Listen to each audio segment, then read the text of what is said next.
And to make people recognize that, that's kind of is I think a duty that I have as a person that Right. has been to one of these institutions and knows about it. And I find it's amazing. I mean, I find even amongst my own neighbors, I find there are people that don't know that they could actually qualify, their kids could qualify for financial aid.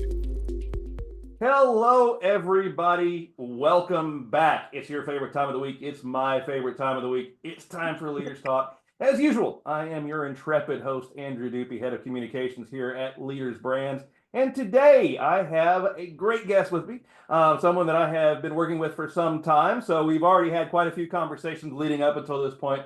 I have with me Rahul Prasad. So Rahul is an experienced senior physicist with a demonstrated history of working in the research industry. He has strong professional and skilled experience in physics, stereoscopy, laser physics, optics, and physics. And he is an avid photographer and now passionately interested in helping nonprofits raise money for underserved youth. Currently, he's using his expertise to help venture capitalists invest in promoting tech startups. Welcome, Raul. And that's only kind of just even scratching the surface, not even really tip of the iceberg with the kind of things you're involved in. So kind of let our audience know a little bit more about you personally. Thank you so much for that lovely introduction, Andy. It is an honor and a pleasure to be here. A little bit more about myself. You said almost everything except for the fact that I'm a very proud father of two wonderful children, one Awesome. grandchild, and two wonderful dogs. Who, ladies and gentlemen, you didn't see, but they just interrupted us for a few moments there. But so did my cat. So everything is, I love it when that happens. Pets are great. They are adorable. They are the love of my life right now. Awesome. Well, yeah, I mean, so tell us a little bit about kind of what got you into your field and what I mean, what made you want to become who you are. So, why did I get into the field that I am? It happened in July of 1969 when I Okay. was watching the moon landing. Oh, there you And go. I heard the famous words of Neil Armstrong, and I turned to my father. I was a young lad, um, 6 years, 7 years old at the time. And he turns to me and he says, "Well, son, he was a scientist, or he is a scientist." I asked him about what was Neil Armstrong. And so I said, "That's what I'm going to be, because I want to follow in Neil's footsteps, because this is absolutely the most fantastic thing." I've always had a very inquisitive and curious nature, so I always wanted to find out how the world works. So that, coupled with the fact that I wanted to be a scientist, perfect idea. And that's why I got into the field I did. That's why I got into science.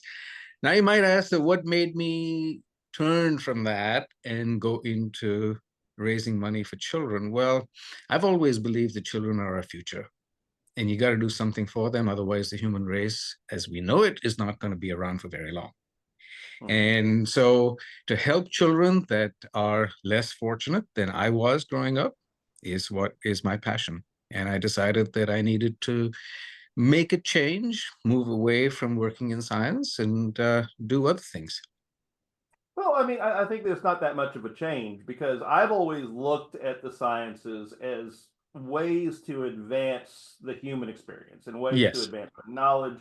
So, all of that ends up being something that I think is for the greater benefit of mankind. I mean, you go back in history, all the way back to Archimedes of Syracuse and past that, the inventions, the study, the inquisitiveness, those kind of things just in my opinion, drive human civilization. So, is it really that much of a difference in going from science to beginning to like invest in our youth and helping people? You're absolutely right, actually. I don't think there is that much of a difference, because at Mm, the end of the day, it is for the greater good of humanity.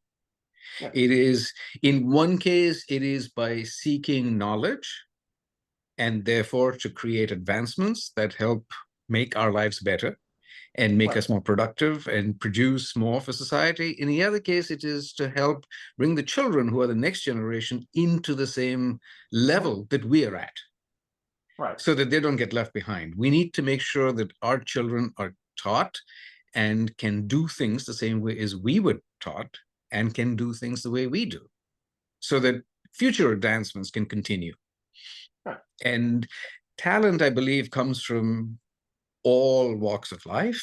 And so to have only the privileged few to be able to get the training they need to be able to use their talents is a waste for humanity. And that's why supporting children who are not so well funded, who are not so fortunate, who are not so privileged, is the reason to raise money for them. So that the playing field is made level. Right. And that's something I think, months and months ago when we actually first met, we had a conversation about that. That it's not that people that are in disadvantaged situations are unable to become things like Neil Armstrong or Yes, Rahul Prasad or someone that is able to advance very deep in the sciences. Usually it's the lack of access to resources exactly. and a lack of access to proper educational tools and lack of access to the things that some of us like myself would be very privileged to have take for granted. Right. So I mean that I imagine is something that's driving you as well on that. That's exactly right. That's exactly right. That does. It's just to make sure that everybody has equal access. Right. Yeah. So is that kind of what's inspired you to begin to take the step into authorship? Yes, that is exactly the reason. I mentor a lot of students at my Mhm. alma mater, which is Yale University, and I talk to them about what their responsibility is because of the privilege that they have been given to get an education at a university like Yale. Right. And part of that, you have to recognize, one, that you're privileged, and it doesn't matter where you came from. Once you've gotten to Yale and you're getting a degree from Yale, you are privileged. And then you have to use your privilege well to ensure that other people can follow and can continue in the footsteps that you have the path that you have blazed. And particularly if you've come from a background which is different from where people traditionally went to Yale, because you are a person that other people might look up to and Mhm. say, okay, he could do it, so I can do it. He looks like me. He has my background. She has my background. They can do it. Yeah. And that is, in talking to them and giving them these ideas, that's when I decided that maybe I should actually write this down rather than just always be repeating the story verbally, which is great. But then again, we've known about histories, verbal histories tend to get lost. Yeah. Yeah. And I absolutely agree with that because I think that even with access to the kind of public education that we have, I mean at least in the United States and most of the developed Western countries, I don't think they get enough real background out of that to be able Yes. to to be able to prepare them. I mean, when I went to university, one of the things that I noticed right away was just how completely unprepared the vast majority of other students that were with me were. So, I didn't feel like most of them had the kind of inspiration. They were doing it because, well, they're doing it because they're told to do it. They're doing it because their Yes. parents said to do it. So, yeah, is part of this also to inspire students a little bit more to maybe get them to take more of an active role in trying to chart their course?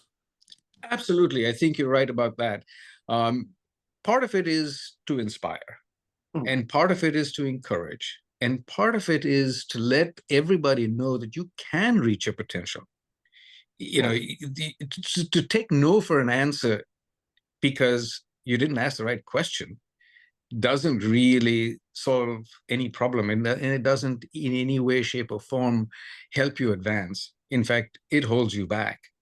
yeah. So this is a way to help people recognize that if I could do it, they can do it. Right.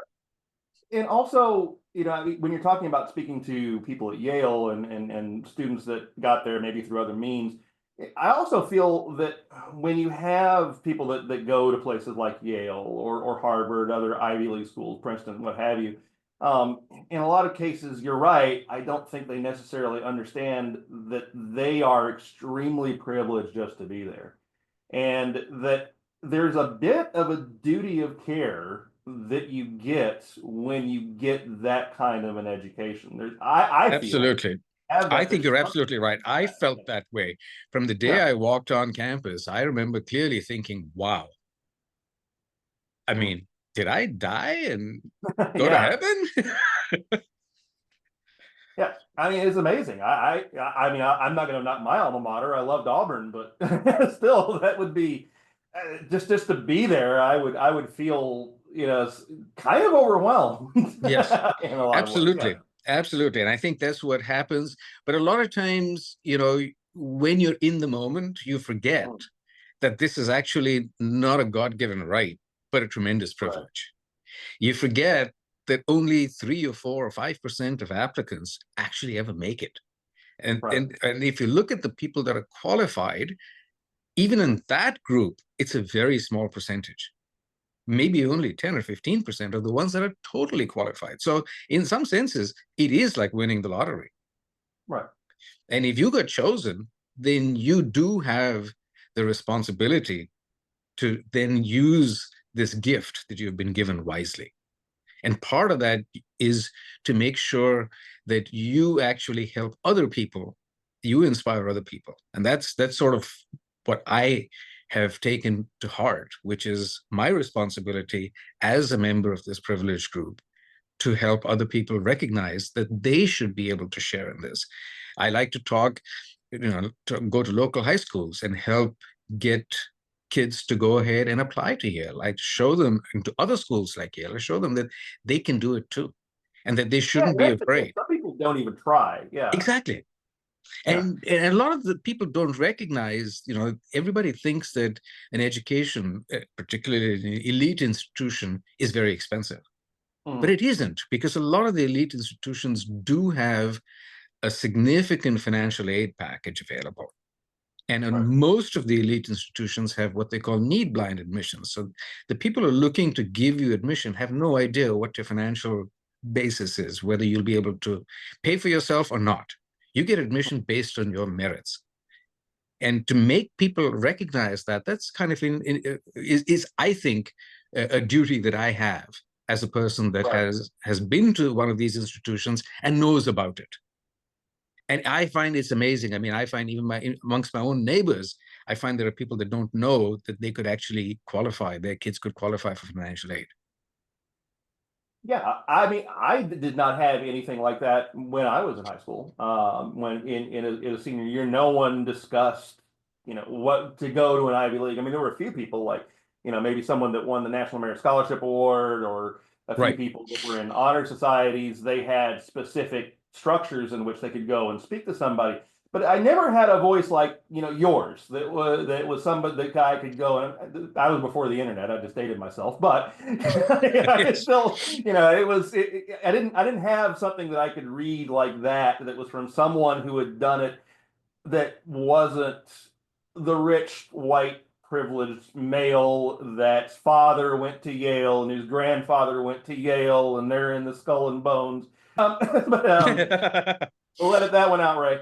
But there wasn't that Yes. that that I that structure that I found that I could get there without being in that group. And I still think that that's that way. And so, do you feel that your writings may end up being a way to help kind of bridge that gap for underprivileged I children that would would say, be in I that would position? say, I would say so. I Yeah. think so. I really think that that's possible. I think, getting people to understand that there are no real barriers. A lot of times, when you look at it's like a challenge, a barrier. You see it, it's a perceived barrier. Is it a real barrier?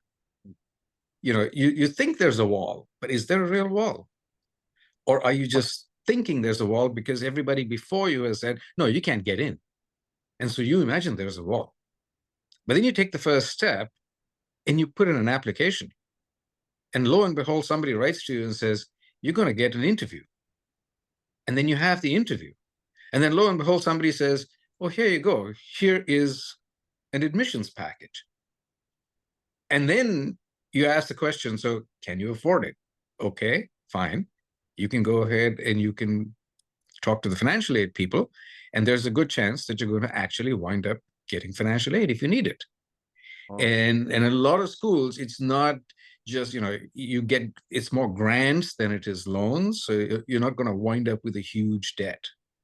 if you choose wisely Right. in Yeah, terms of that's the fiscal. other fear that I feel a lot of people have that prevents them because they Yep, think, oh my, well, yeah, sure, I could get a student loan, and then they'll end up like hundreds of my friends that I know that it become debt slaves for their absolutely. entire lives because they wouldn't Absolutely. do it. That you're absolutely right about that. I think that's a crisis, a national crisis that we have, that there are a lot of universities that won't be very, how should I put this politely? Without enough scruples to tell people that there are ways to get your financial package done without actually incurring student debt, Yeah. that you can apply for grants. If you have a low enough income, then you can apply for grants.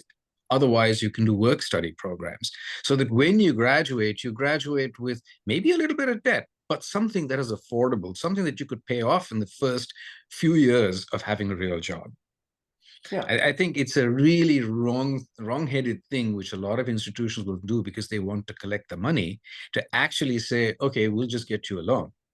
And no, you don't have to pay it for the first 4 years while you're in college, but after that, you're going to have to pay it. And then by the time you graduate, you've got $50,000, $100,000 worth of debt and no real way to pay it off. Yeah. Yeah. And you're right. It's a national crisis. It's absolutely one of the biggest problems we face in this country right now.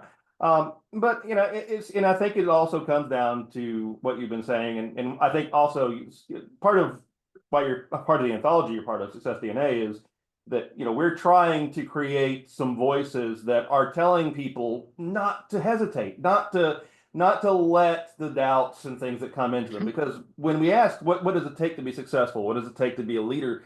The answer I get from you and from many of the others that participated with you in this anthology are, well, I took a chance. I took a leap. I didn't let my doubts get in the way of stopping me. And that includes writing books. That's how I coach writers. How much of a epidemic do you feel that is, not only for students but also for business leaders, for people that are in high positions that just don't ever want to take that risk of saying, oh well, maybe I could write a book, but heck, why would I want to do it? 99% of people never succeed, so I'm not going to try. I think it is quite a bit of an epidemic. And I think the reason is very straightforward. Anything that you do which is new, which is outside your comfort zone, creates a certain amount of discomfort. Right. And the first thing you got to recognize when you see that discomfort is that if you take this step, you may succeed, but you may have challenges, you may have setbacks, and you may have an outright, well, okay, this is the wrong thing to do. Mhm. But if you don't try it, you'll never know. It's a bit Yeah. like food. You go out, you go to a restaurant, and you see a dish which is made of some ingredient that you've never eaten before. You can't say that you're not going to try it, because if you do, you'll never know if you like it or you don't. Yeah. You're right. And that's something that we start with as children. It's like, oh, I don't like ice cream when you're 3 years old. And then you try it and you're like, okay, I'd like And a then you're little. addicted to it for the rest of your life. So yeah, exactly. but You're but trying desperately to stop eating it at every meal. exactly. But that's just it. It's something that's ingrained to us that, maybe it's from the ancient hive mind of, outside the cave at night is the leopard, so I don't want to go outside without my Absolutely. friends, without my support, without my structure. I think that may be just something that's kind of left over from, the thousands of years ago. Maybe that's just I still think there. so. I think that's sort of in our DNA as well. Yeah. That Yeah. fear of the unknown is Yeah. in our DNA.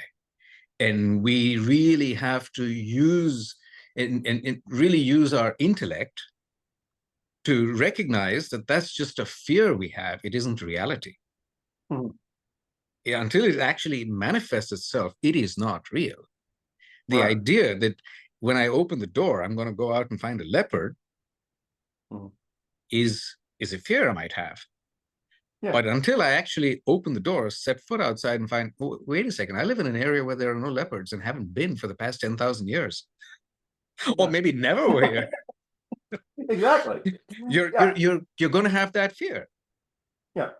and I think, it's the yeah, same but thing that we talk about That's what I think is so true for people, business leaders wanting to branch out. You've got a company, it's working well, you've got a product, but you're not making growth. You're just sort of running in place. What are you Yeah. going to do to take the next step? You have to sometimes be willing to go outside your comfort zone Hmm. because there's only so much you can do to improve your product. Yeah. And maybe it's not going to happen. So what's the next best thing? Try a different product, try a related product, try a related service. And now all of a sudden you're accessing larger markets. You're accessing a market that you didn't have before. Because in any business history, you wind up coming up to a point where the market is saturated and you've got as much market share as you're going to get. Right. What gets And you there can't get you get you further. Yeah. further. Yeah. And so you're stuck in place. So you need to break out of that. Yeah. And that involves taking a risk. And so I think taking a risk is fundamentally true in all aspects of your life. And it's true even in your life. I mean, if you think that you're not going to, if you want to have a friend or friends, you have to make the first step. Yeah. I And, mean, and the first I step is say hello. And if the other person doesn't say hello, well, okay, you've learned something. I mean, Move on. be with my current girlfriend if I hadn't asked her out. I mean, Exactly. I was pretty intimidated by her. She's pretty. But she said yes. I don't know why, but that's just it. And I think the risk is greater not taking the risk because Absolutely. I think that it's the opposite as well. But we're saying that you have to make the change and you have to take the chance. But being stagnant and just saying, okay, everything's fine. I don't really want to rock the boat on things. That's when you don't have people that are doing what you're doing and starting to actually, taking your learning, your knowledge and beginning to impart it out on others to begin to actually show, what risk taking can give you. And at Yes. that point, that's what leads to stagnation. That's what leads to us just doing the same thing, ignoring the problems that are around us, saying, oh, well, I mean, it can't be that bad. Somebody else will do something about it. Right. Yeah. And that's where the rot sets in. It's sort of Right. like it's like a really comfortable bed. It's easy to get into. Hmm. It's awfully hard to get out of it. Very much.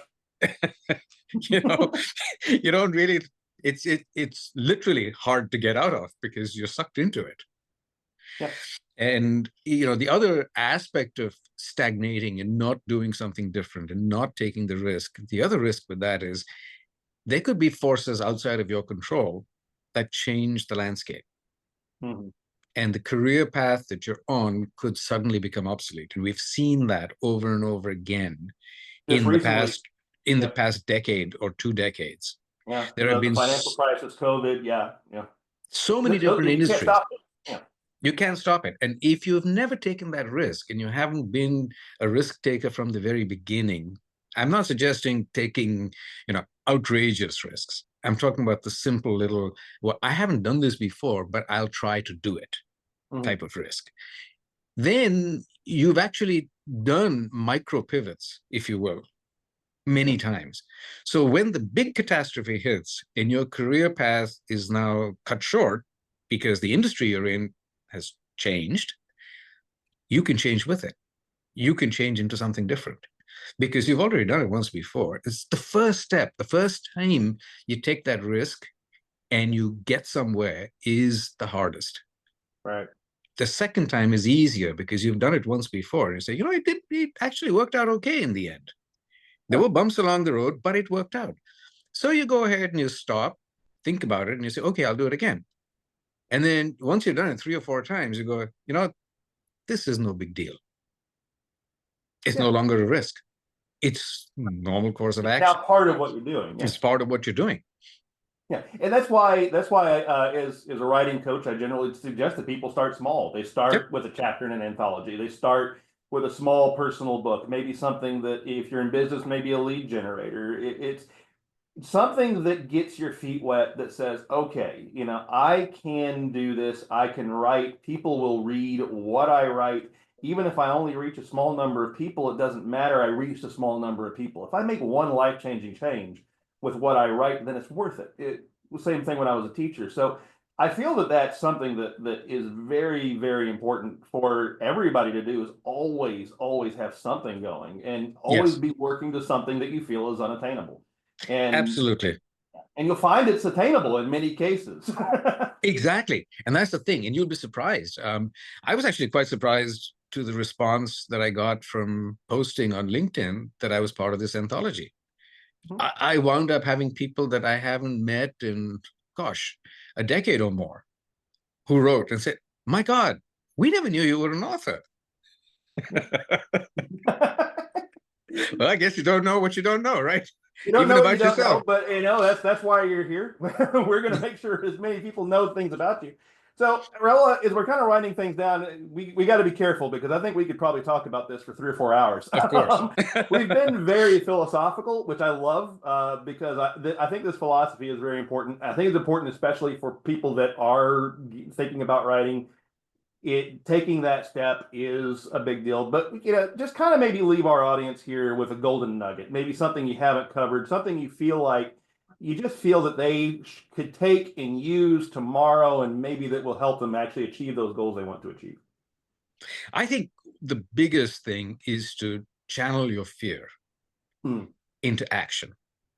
And so you're afraid of taking the first step. Say you want to be a writer, you want to write something. Take the first step, write the first sentence. Doesn't matter whether it's good. The first sentence doesn't have to be great. The first sentence the first time doesn't have to be great. But start writing. It's amazing how quickly you can get rid of writer's block if you're a writer already, or if you're a novice, I can't write. Well, just start writing. And it's the Absolutely. same thing with all aspects of life. I just use that as an analogy because we're talking about the book and we're talking about the anthology. So I thought it would be germane, but it's true of anything. True of If you want to everything. make a Yeah, change, take the first step. absolutely. Well, Raul, how can our audience find out more about you? Well, I'm available on LinkedIn. I'm available on Instagram, though I don't post too terribly frequently. I think I should be going more. You can get me on my email, which is, of course, an easy one to do, rrprasad@mac.com. And you can find me on LinkedIn, Rahul Prasad. That might be a little bit more difficult because there's more than one. I noticed that back many months ago when we first met. I had to figure out which one you were. Yeah, it's Well, but not. that will be easy for us today, because, ladies and gentlemen, those links are down below. There So you go go. ahead and follow Perfect. those through. And of course, it can be found in our new anthology, which is right there on the screen for you.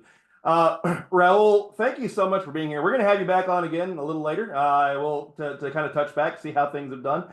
But yeah, I love always love our conversations. They're fantastically philosophical. I love the type of philosophy we talk about, and I look forward to doing it later. Thank you so much. And I do too. Look forward Excellent. to the next one. Take care. Bye bye.